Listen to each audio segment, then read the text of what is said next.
You're listening to Kizuki, the podcast. I'm Mae Yoshikawa, and I define the Japanese concept of Kizuki as the following. Kizuki 1. A moment of epiphany, an aha of realization or insight which opens the knower to a new dimension of truth that was formerly unknown. 2. Steps in an incremental growth of awareness, resulting in a movement from ignorance to greater awareness of the bigger picture. A kind of knowing that cannot be undone, that cannot be unrealized. As a longtime yoga and meditation practitioner, a world traveler, and curious self-explorer, I'm obsessed with Kizukis. Listen on each week for inspiring and enlightening stories that may just tip you over for your next aha. On this week's episode, I thought it was hope. It was fear.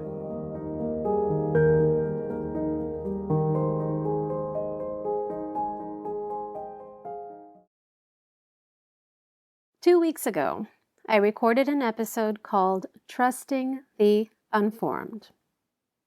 I remember saying, this almost never happens, but I'm in the middle of something, so in the middle of it that I just wasn't ready to talk about it. And then last week I came back on and said, I'm still in it. But in the meantime, here's an episode about something that happened over the weekend. Today, I want to circle back and close that loop. Not exactly because something has landed. I mean, my thoughts aren't sorted. But I'm feeling it all in my body. I'm feeling the newness begin to settle in a way that I can talk about it. So I'm here to share it with you. To begin, I want to rewind a little bit and talk about last fall. Because last October, I went to the University of Northern Iowa to do my first ever TEDx talk. It was a big deal for me. Not just because it was my first English public speaking opportunity, but also because it was exposure. And I don't just mean publicity. It was me taking the most significant lessons of my life, and my wish was to gift it to the global audience in hopes of creating resonance in a meaningful way. That's why it just felt so big and so important to me. Of course, I was nervous, and I also felt fresh, like a baby, doing something completely new that I'd never done before. But when I finally took that stage, even amidst all my nervousness, I gotta tell you, something deep in my cells were like, oh, this is what I was born for. Carrying my message felt like spreading my wings, as if something had unknowingly been clipped in my upper back, and now it was ready to be spread and celebrated by connecting with people from across the world. It didn't necessarily feel like a high, like people talk about. It just felt like, well, of course. And here's the evidence to prove it. Evidence of the next version of me, like who I was born to become or something. And after that experience, I came back to my life in Japan. And things were the same, coming back to the same home, family, work, and all of these things. But then things didn't feel the same anymore because something inside me had shifted. And it meant that the world around me needed to shift too, to meet this newfound resonance, if I can call it that. And so there were shifts. Not because anything was wrong, but because things needed to be updated and reorganized. Some things were smooth, and some things felt rockier, but the shifts needed to happen. They happened in relationships. They happened in the way that I show up and lead my life. They happened in some of the choices that I make, and even in the way that I hold myself. Then, soon after that, in January, I joined my dear friend Bonnie Wan's The Life Brief retreat. And you heard about that in my previous episode titled The Camouflage Damsel, because, oh man, I was floored by that experience. And, you know, I'd done a lot of work in my own way, on my own, but to experience it with Bonnie, to have this mirror in my face to push me to the clarity that I already had within, it pushed me to another level of admittance. Very honest. Like something was inside me, and it was the common narrative. It was my usual MO, but I hadn't admitted it to myself because that would mean the death of my old self. Okay, I don't want to be vague about this. So at the end of the Life Brief retreat with Bonnie, one of my life briefs, this declaration of a newfound clarity in my life, it was titled, All Here and Here for All of It. What it revealed and helped me to admit was that I had long been living in a hope of one day, someday. And it didn't look like unhealthy avoidance. It just looked like hope, especially after everything I'd been through, the grief, the loss, the changes. So hope felt like strength. It felt like the thing that would pull me forward. But now it's been 8 years since the sudden passing of my husband. The children are grown and moving on to their next phase of life. And so am I. And so this version of hope as a fuel of my one day becoming, this needed to be updated because the hope was so intricately tied to the idea of survival. And I'm not in survival anymore. So in the last couple of weeks, I was feeling things in my body. It felt physical, like my system, almost like when you need to shut your computer down when it has a system update or something. I went down for a midday nap. There was another day where I randomly overslept because my alarm didn't go off. And I hardly ever oversleep. And so there was this softness, this looseness, this unable to flexness in the muscles of my body. And this release of tension almost felt unfamiliar, like something was releasing. And the only way I can describe it is like this long held pressure release, as if gently opening a carbonated drink. You know when the air escapes the cap, like, And it only happens because the pressure had been building on the inside, and it's finally being let out. That's what it felt like inside my system. Not exhaustion, but a kind of gentle release. And as that has been going on, I started to see something more clearly. Something that goes all the way back. And this actually threw me off for a bit because I was like, wait, no, that's an old Kizuki. I've already talked about it on the pod. It's done, realized, I have clarity about it. So at first I couldn't understand why it felt like I was repeating the same theme, but actually it is the same themes, but it's landing in the body and energy body, if that makes any sense.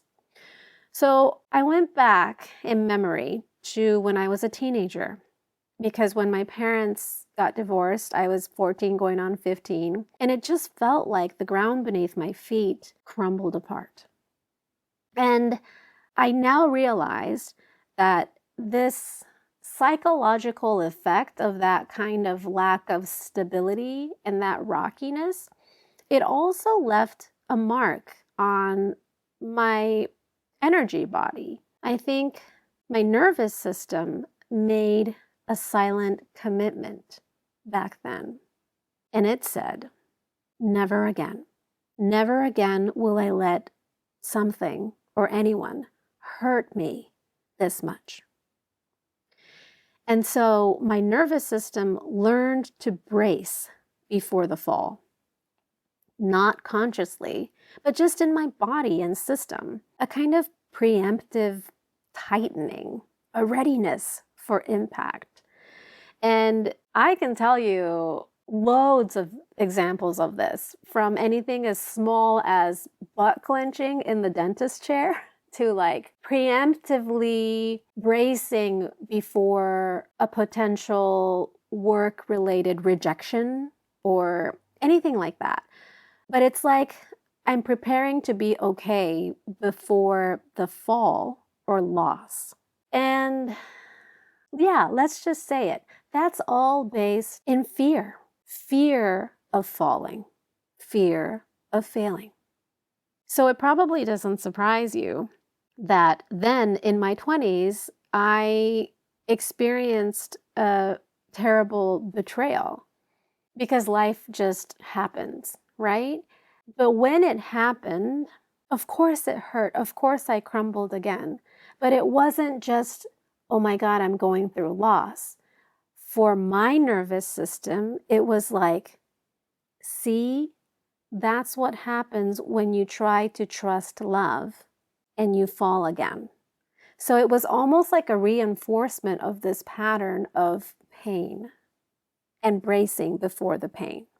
So it took me years to heal from that.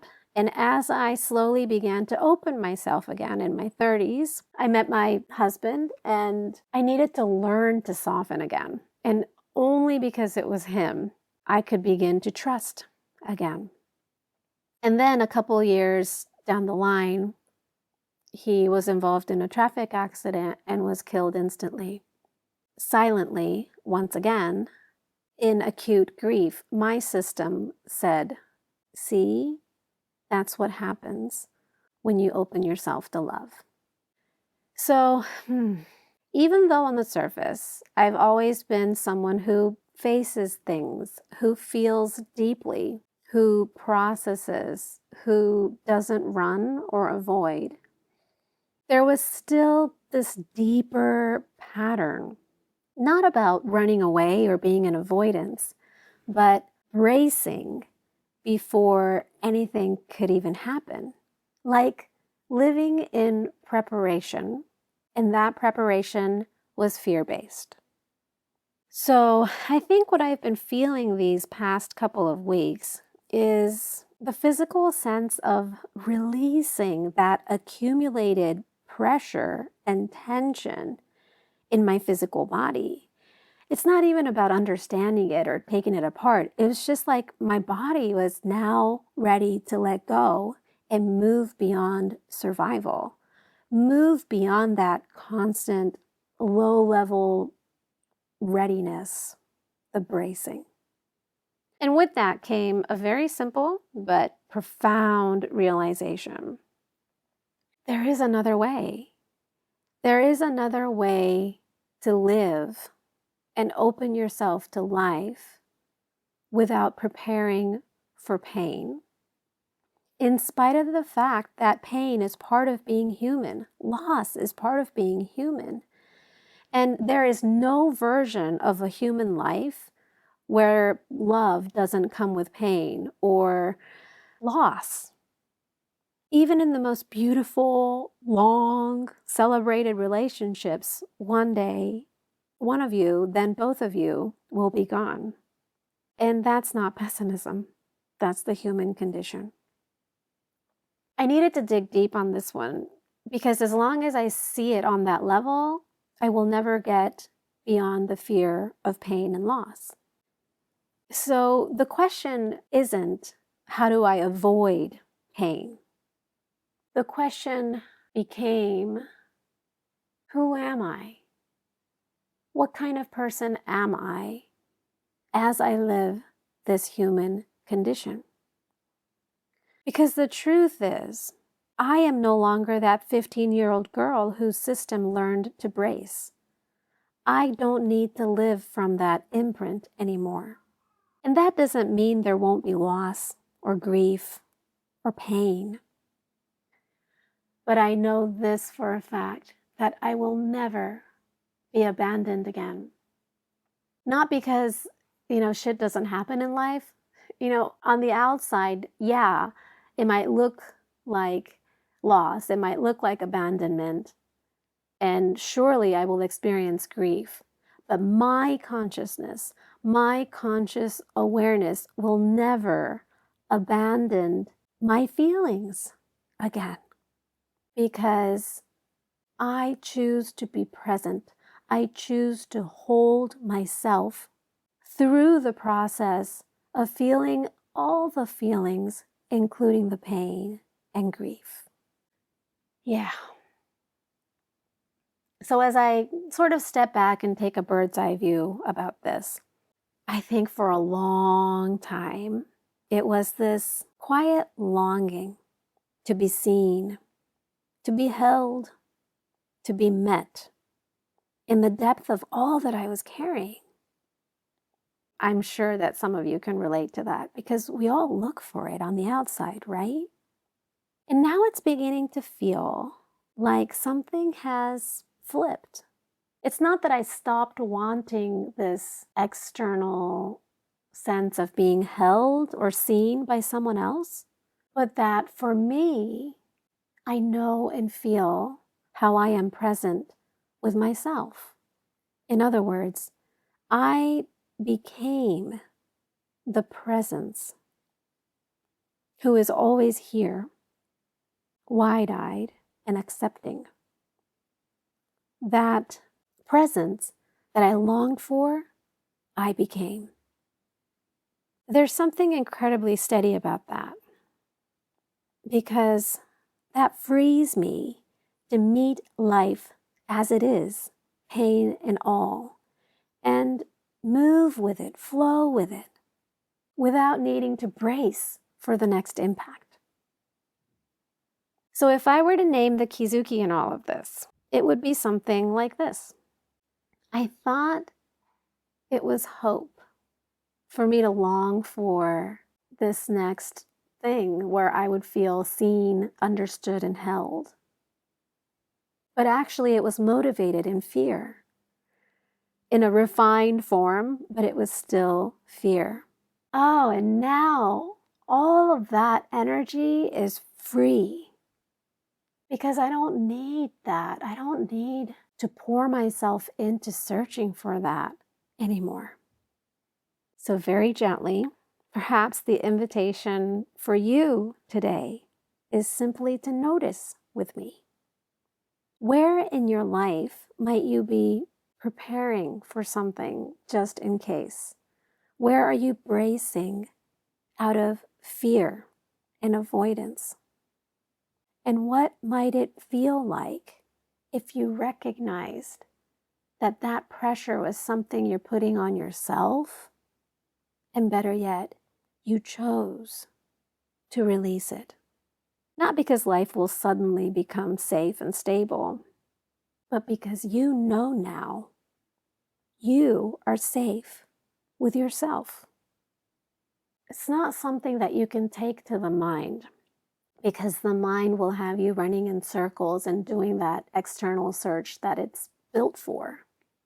But when you exhale and just let it be, let the mind be what it is, let it do its job, and you come home to yourself, yeah, you can know that you are present for you.